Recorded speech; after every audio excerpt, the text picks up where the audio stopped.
Alright, good morning po sa inyong lahat mga kababayan, Batang Maynila to. Ito po dito sa ating screen. Ito po ay post ng GMA News. Ito pong GMA News mga kababayan, nung naglabas ang IPO ng decision, itahimik. Wala tayong narinig dito sa GMA na binalita nila na tinanggalan ng trademark itong Tape Incorporated. Wala, tahimik sila mga kababayan.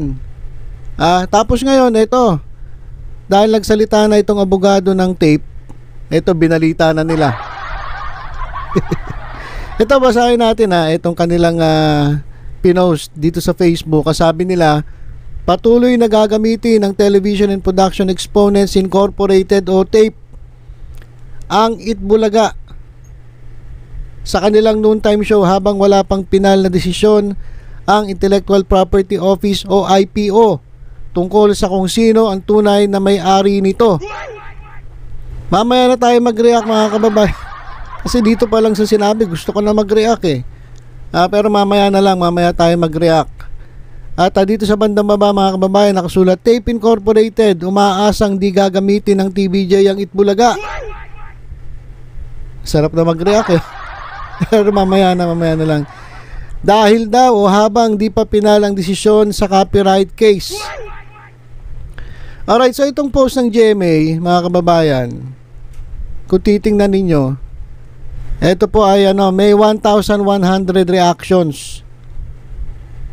1,100 na po ang nag-react ng mga netizens to this. At ito mga kababayan ang nag-react po ng laughing emoji o natatawa dito sa post ng GMA News ay 927. So majority ng mga netizens mga kababayan ay natawa lang o natatawa dito sa post ng GMA News, dito sa balita ng GMA News. At 180 dito mga kababayan ay merong mad o galit na emoji. So halos majority mga kababayan ng nag-react dito galit at mas marami ang natawa dito sa balita ng GMA. At ang merong like dito mga kababayan, ito 105. So sa 1,100 mahigit na reactions, 100 lang mahigit, 105 to be exact, habang binabasa ko itong report, 105 ang merong like o kumbaga approve dito sa balita ng GMA, pero 927 yung natawa lang o pinagtatawanan itong binalita ng GMA, at 180 po ang galit na galit. Na meron pong angry o mad reaction. At bago natin talakayin yung sinabi, magbasa lang muna tayo ng ilang comment dito. O sabi ng isa nating kababayan, pakapala na lang na muka. Sanay na si Paulo, astig yan mula pagkabata. Ang maganda, wag ang kininang halusos ang di naman talaga galing sa brain nila. Ang gumawa ng idea ay ang tunay na may-ari, kaya kukunin talaga yan ng TVJ. Ang dali namang mag-isip ng ibang magagamit na title, pagganahin na lang ng mga halusos sa mga brain nila, 10 na mga bagong host para may originality sila, mag-brainstorming ang mga bago. Yan, tinuturuan na kayo tinuturuan na kayo ng mga netizens. Kahit ano gawin ninyo sa TVJ, kahit anong gawin ninyo, TVJ is Itbulaga. Itbulaga is TVJ. O kahit saan panig ng Pilipinas, maging sa ibang bansa kung saan maraming Pinoy. Respect to 44 years, respect to TVJ. Ito, may decision na po ang IPO. Mag-apila na lang po kayo. Kaya sana po respeto sa desisyon nila, na kahit kayo alam nyo na nauna ang Itbulaga sa Tape Incorporated at si Sir Joey De Leon ang creator ng title na Itbulaga, wag maging bulag, maging marespeto na lang po tayo. Ayan mga kababayan alam lahat ng tao, alam lahat ng netizens yung nangyayari. Parang etong Tape Incorporated lang ang hindi makaintindi.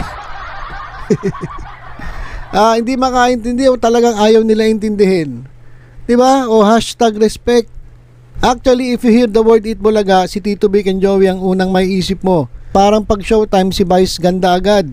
pag nanalo ang tape, they'll only succeed in destroying the legacy. For me, it's better sana that they could come up with a different name and compete properly with the original Itbulaga and Showtime. Ang lakasan ng TV5, panahon nila talaga ngayon, umaayon pa ang milyong Pilipino sa kanila at napakaraming sponsors. Grabe, sa isang taon dami ng mga sitcoms ang TV5, maganda din ang mga balita sa kanila, talagang walang kinikilingan. Etong GMA, lagi nilang sinasabi na walang kinikilingan, walang pinoprotektahan. Pero narinig nyo ba sa GMA nung lumabas yung pagkansela ng IPO dun sa trademark ng tape? Wala. Diba? Tapos sasabihin nila walang kinikilingan, walang pinoprotektahan. Kalokohan nyo. Ay, ito mga kababayan, basahin na natin itong report. Kasi ito nakakagigil to mga kababayan. Ito na, patuloy na gagamitin ng Television and Production Exponents Incorporated tape ang Itbulaga sa kanilang noontime show habang wala pang pinal na desisyon ng Intellectual Property Office, IPO, tungkol kung sino ang tunay na may-ari nito. Wala pa daw pinal na desisyon ang IPO. Ano tawag mo dun sa inilabas na desisyon ng IPO? Final na yung decision eh. Binibigyan lang kayo ng karapatang umapila. Pero yun ang desisyon ng IPO. Di ba? Hindi yun yung maglalabas sila ng partial na decision. Temporary na decision. Pero bang ganon? Final na yung decision ng IPO. Binibigyan lang kayo ng karapatang umapila. Kaya wag nyo sasabihin na kesyo hindi pa pinalang desisyon. Final na yon. Kaya lang pwede nyo pang ilaban. Kaya nagsasabi na ito yung mga vlogger ng Tape Incorporated, kahit ito si Paulo Contit. Sabi nila mahaba pa laban, hindi pa raw final. Final na yung decision. Kaso meron pang may appeal kayo eh. Ngayon pagkatapos nun magdidesisyon uli itong IPO. So panibagong decision na naman. Depende kung papaboran kayo o hindi, which I doubt it. Mukhang malabo kayong mapaboran sa totoo lang. Kasi mismo IPO kitang-kita nila kung sino talaga ang nagmamay-ari. Kasi simpleng tanong eh. Hindi nyo nasagot eh. Ano pa ngayon ang ipaglalaban ninyo? Diba? So, kalokohan, itong sinasabi na lang wala pang final decision. Final na yon. Kaya lang, binigyan lang kayo ng karapatang umapila. Ito, sa isang pahayag, sinabi ng Tape Legal Counsel, Atty. Maggie Garduque, na iginagalang nila ang batas kaya susundin nila ang proseso. Iginagalang daw. Iginagalang yung ba batas? Doon nga sa nyo sa Tape Bulaga nyo kahapon, ginamit nyo pa rin yung Itbulaga, yung titulong Itbulaga. Ngayon pa paano nyo sinasabi na ginagalang nyo yung batas? Paano nyo nasasabi ngayon na sinusunod nyo yung proseso? Mga tulongis dito mga to. As confirmed by the statement released by IPO today, TAPE has a period of 15 days to appeal the decision of the adjudication officer to the director of the BLA IPO. Then appeal decisions may still appealed to the Director General of IPO within 30 days ayon sa pahayag. Noong Martes, naglabas ng desisyon ng IPO na kinakancel ang trademark registration ng TAPE para sa pangalang Itbulaga at EB. Sa press conference itong Miyerkules, sinabi ni Tito Soto, Big Soto at Joey De Leon na dapat itigil ng TAPE ang paggamit ng Itbulaga. Mapaliwanag ng TAPE sa inilabas silang pahayag, mawawala ng saysay ang kanilang apila kapag susundin ang gusto ni na Tito Vic and Joey. Sinabi rin ng TAPE na dapat hindi gamitin nila Tito Vic and Joey ang Itbulaga sa programa nito habang hindi pa pinalang desisyon. So ganito gustong mangyari ng TAPE. Gusto mangyari ng TAPE, etong sina Tito Vic and Joey ang wag gumamit ng Itbulaga. Gusto nila sila ang gagamit ng Itbulaga dahil meron daw silang apila. Tingnan nyo kung gaano katindi etong Tape Incorporated. Kung tutuusin, base dito sa sa desisyon ng IPO, ang talagang nagmamay-ari na at pinatunayan niya ng IPO, kinatigan ng IPO ang nagmemay-ari ng Itbulaga at EB ay etong TBJ. So ibig sabihin, sila yung may karapatan. Pwede na nilang gamitin kasi tinanggal na yung yung trademark dun sa tape eh. Pero ngayon, ang gusto mangyari ng Tape Incorporated, dahil nga apila sila, parang pinapalabas nila, hawak pa rin nila yung trademark ng Itbulaga at EB na sumasalungat dito sa sinabi ng IPO. Pero ang gusto nila mangyari, eto pang TBJ ang mag-a-adjust. Sila pa ngayon ang sinasabihan ng Tape Incorporated na wag nyong gamitin etong Itbulaga at EB. Ano nangyari? Ibig sabihin, mas magaling pa itong Tape Incorporated kaysa dito sa IPO. Gusto ng Tape Incorporated na ang desisyon nila ang masusunod kaysa sa IPO. Tama ba yun? Ako naguguluhan dito eh. Kapal talaga ng mukha na itong Tape Incorporated. Kanselado na nga yung trademark ninyo eh. Bakit ngayon sasabihan mo pa itong TBJ na wag gamitin itong Itbulaga at EB? So ako naguguluhan ako dito. Pero ito mga kababayan, sabi mismo ng abogado ng TBJ, kapag ginamit ng tape itong Itbulaga, pwede silang kasuhan. O sabi naman ng Tape Incorporated, kapag ginamit ng TBJ ang Itbulaga, sila naman daw ang magkakaso. So ito mga kababayan, labanan na ito ng abogado. Labanan na ito sa korte. At sa tingin ko mga kababayan, sa huli, ang magiging desisyon ng korte ay magiging pabor sa TBJ. Kasi itong desisyon ng IPO, malaking plus ito. Pwede itong tingnan, pwede itong gamitin sa mga susunod pang mga hearings o mga proceedings yan sa korte.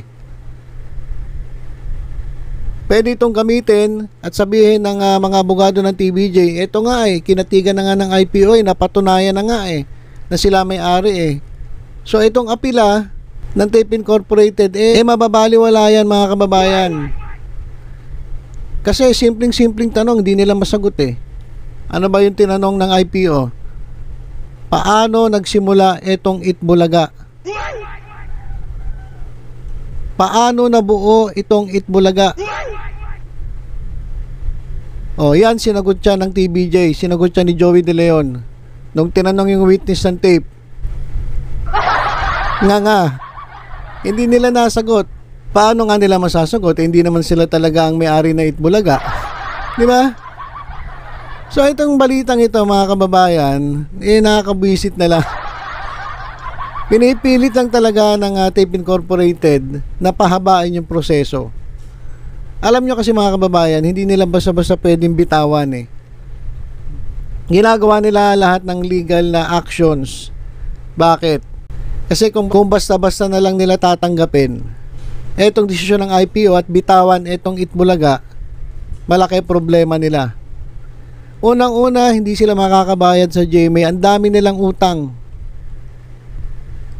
At kung magpapalit sila ng pangalan o brand name sa kanilang noontime show, hindi yan basta-basta.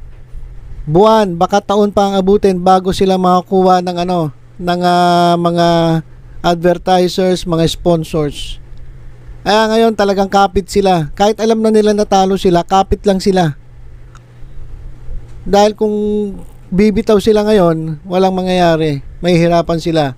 So yun siguro desisyon nila, ilaban nila ng ilaban, patagalin ng proseso hanggat matapos yung kontrata nila dito sa GMA.